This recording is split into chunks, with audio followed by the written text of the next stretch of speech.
Bismillahirrahmanirrahim. Alhamdulillahi Rabbil Alamin. Ar-Rahmanir-Rahim. Namanya Antum Firnendi Irawan. Firnendi Irawan nih kebenaran anak muda yang lagi naik daun katanya. Naik daun bukan ular kecet ya, ular naik daun. Alhamdulillah dari awal pertama kali kuliah sampai sekarang itu belum pernah bekerja sebenarnya, bekerja sama orang ya. Tepatnya memang dari zaman kuliah itu sudah melakukan proses pengembangan lah. Memang niatnya kuliah itu bukan bekerja, karena banyak orang niat kadang sekolah pengen jadi PNS, niat kadang kuliah pengen bekerja sama orang. Nah kalau saya dulu emang niat kuliah itu juga niatnya buat nambah jaringan dan pengennya bisnis gitu Pak Haji, kurang lebihnya. Bukan kerja lah niatnya. Bukan kerja niatnya, makanya semua itu kan didasarin sama niatnya dulu. Dan alhamdulillah memang dulu awal-awal di zaman kuliah itu udah punya bisnis konveksi sendiri, ada tukang produksi sendiri dari hulu sampai hilir, makanya jadi ngerti percetakan. Nah, baru selanjutnya buka agen properti, karena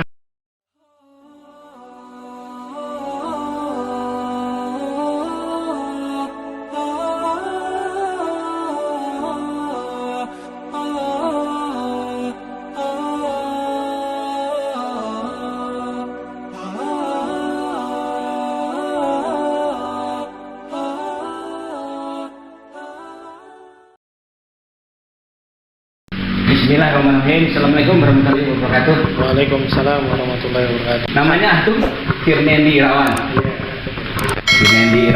Firnendi Irawan nih kebenaran anak muda yang lagi naik daun katanya. Naik daun bukan ular kecet ya, ular naik daun. naik daun. Saya mau tanya nih, santai aja kita ngobrolnya. Iya. Udah berapa proyek nih yang ditangani? Sebenarnya sih sebelumnya sejarah singkat dulu lah ya, sebelum ke properti Pak Haji itu ya, bagus. gitu. Boleh. Jadi dulu waktu zaman alhamdulillah dari awal pertama kali kuliah sampai sekarang itu belum pernah bekerja sebenarnya, bekerja sama orang ya. Tepatnya memang dari zaman kuliah itu sudah melakukan proses pengembangan lah. Memang niatnya kuliah itu bukan bekerja, karena banyak orang niat kadang sekolah pengen jadi PNS, niat kadang kuliah pengen bekerja sama orang. Nah kalau saya dulu emang niat kuliah itu juga niatnya buat nambah jaringan dan pengennya bisnis gitu Pak Haji, kurang lebihnya. Bukan kerja lah niatnya. Bukan kerja niatnya, makanya semua itu kan didasarin sama niatnya dulu. Dan alhamdulillah memang dulu awal-awal di zaman kuliah itu udah punya bisnis konveksi sendiri, ada tukang produksi sendiri dari hulu sampai hilir, makanya jadi ngerti percetakan. Nah, baru selanjutnya buka agen properti, karena memang terakhir itu target tujuan akhirnya dia pengennya jadi developer, karena kan orang tahu nyiranya developer mewah atau prestisius, padahal ya sebenarnya sih semua bisnis yang dijalanin bisa optimal, tinggal tergantung dari kitanya aja nih Pak Haji, gitu kurang lebih. Nah kan pengen kerja wira swasta artinya ya. Betul. Nggak mau kerja ikut orang ya. Betul. Artinya Anda manggil Nendi aja ya. Nendi ini bekerja nggak pernah ikut orang, artinya bekerja untuk buka usaha sendiri, peluang usaha ya. Betul. Berarti kan perlu modal. Betul. Itu modalnya bagaimana? Nah kalau modal sih sebenarnya awal-awal bisnis itu sebenarnya yang pertama tuh niat sebenarnya sih, karena dengan niat, trust, kepercayaan, modal itu akan senantiasa datang. Misal contoh kayak kita bermain dulu, saya punya konveksi, itu sebenarnya nggak perlu harus banyak modal dulu. Kita buat yang penting itu kan setiap bisnis adalah marketing sebenarnya, digital marketing. Nerima order dulu awal-awal, yang penting kita punya landing page, kalau sekarang ya landing page atau website. Itu kita mulai dulu nih jualan. Nah sebelum harus butuh modal dengan banyak ya. Nah itu langkah yang dilakukan. Sama dengan properti juga sama. Sebelum jalan ke properti, step yang di bawahnya adalah menjadi pemasar properti atau agen properti. Nah, tapi yang benar-benar agen properti yang profesional, yang besar gitu, yang misal setara kayak LG Booker, Ray White dan lain-lain. Nah, antum tadi bilang ke konveksi. Konveksi memang kurang menjanjikan sehingga meloncat ke properti. Karena memang sudah punya planning sih sebenarnya. Emang ada orang banyak yang habis dari konveksi kan lari ke garment, karena memang hulu hilirnya agak lumayan cukup lumayan ya, pabrik. Ya memang targetnya itu nggak sampai sana, tapi memang larinya adalah ke properti sebenarnya. Dulu kan properti juga pakai bank kan, walaupun bank syariah akhirnya kenal. Ya akhirnya kita merubah konsep jadi direct owner. Nah terus insya Allah ketika nanti bank sudah halal ya kita bisa pakai jasa perbankan untuk akselerasi lagi gitu Pak. Kita kenal kalau nggak salah tahun berapa ya? 2016 lah. 2016 ya 2016 di DPS 7 ya. DPS. Pada saat itu DPS 7. Nah pada saat itu udah punya proyek belum? Sebenarnya dari tahun 2012 ini sebenarnya udah punya proyek sebenarnya fliperan yang teman-teman yang sekarang ngeflip. Jadi dulu sekaligus punya agen properti konven itu di 2013 lah. 2013 sudah ngeflip lah, ada orang yang ngasih modal ambil rumah kita jadiin 2 unit. Ya kan, ambil tanah rumah tua biasanya. Rumah tua direnovasi.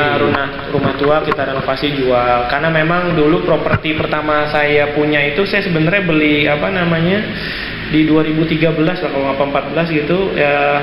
13 juga sama ya, beli rumah tua ya kan, baru 1 bulan baru 3 bulan lah beli 350, udah bisa kejual 600 juta misalnya gitu. Tapi kita rapihin renovasi sedikit-sedikit. Biaya 50-100 juta ya, 20. Nah, jadi itu kan ngeflip adalah mempercantik kan ya, sama kayak kita juga sesuatu kalau pengen biar lebih menjual ya dipercantik lah desainnya, dibentuk ya flipper jadi gitu ya. Terus dalam hal akuisisi lahan misalnya, itu selama ini beli putus atau bagaimana? Kalau untuk akuisisi lahan ada beberapa metode kan yang kita pakai. Untuk beli putus juga pernah ya kan, misalkan beli yang sekitar lahan-lahan 5.000, 5 miliaran pernah kita beli putus. Beli putus yang skema kerjasama juga ada, bayar bertahap juga ada. Nah, karena ya semua udah pernah dicoba lah. Itu bagian dari beberapa metode, makanya nanti ada sebenarnya bisnis itu nggak perlu harus selalu modal terus sebenarnya Pak Haji. Jadi lebih kadang kan kita ngerubah mindset, apalagi ke depan juga kan saya ngebentuk pondok ada yang khusus entrepreneur nih. Jadi benar-benar buat Rasulullah kan memang ngajarin kan 9 pintu rizki itu adalah dari berniaga kan. Nah makanya itulah salah satunya ya, sebenarnya berniaga tuh nggak perlu harus melulu tentang masalah modal, tapi ya itu tadi kepercayaan itu. Nah waktu itu sudah membentuk agent, berarti punya anggota, punya anak buah. Betul. Sampai berapa? Dulu ada 2 kantor sih. Saya pertama tuh ada di Duren Sawit dan ada di Bintara. Tahun berapa ya? Lupa 2013-14. Konven yang tangan ini. Konven ya. Jadi rumah-rumah secondary ya, jual beli lah kayak layaknya kayak jual beli sewa. Pernah megang klaster gitu? Untuk ada klaster, terus rumah-rumah mewah. Eksklusif atau kerjasama eksklusif atau campur-campur sih, ada yang eksklusif, ada yang open biasanya. Sampai sholat nanganin? Enggak sih, banyak kan open biasanya sih, belum pernah yang sampai eksklusif banget. Terus kendalanya pada waktu properti apa aja? Ini memang properti ini bisnis terhadap mitigasi sebenarnya. Mitigasi itu adalah lebih ke arah legal sebenarnya. Kalau bisa ngunci mitigasinya di legal, insya Allah produk-produk yang kita tawarkan itu bisa lebih optimal. Ya, karena banyak orang yang ngasih seminar-seminar properti itu ngegambarin properti itu selalu muluk-muluk lah. Kalau kalau ditanya, saya gambarin properti itu lebih baik yang buruk-buruknya, bukan muluk-muluk, tapi lebih banyak buruk-buruknya. Kayak ngisi misalkan seminar-seminar saya sampaikan bahwa di properti ini antum yang awalnya cuma kerja ya kan, cuma punya gaji misal 4-5 juta hidup dengan nyaman.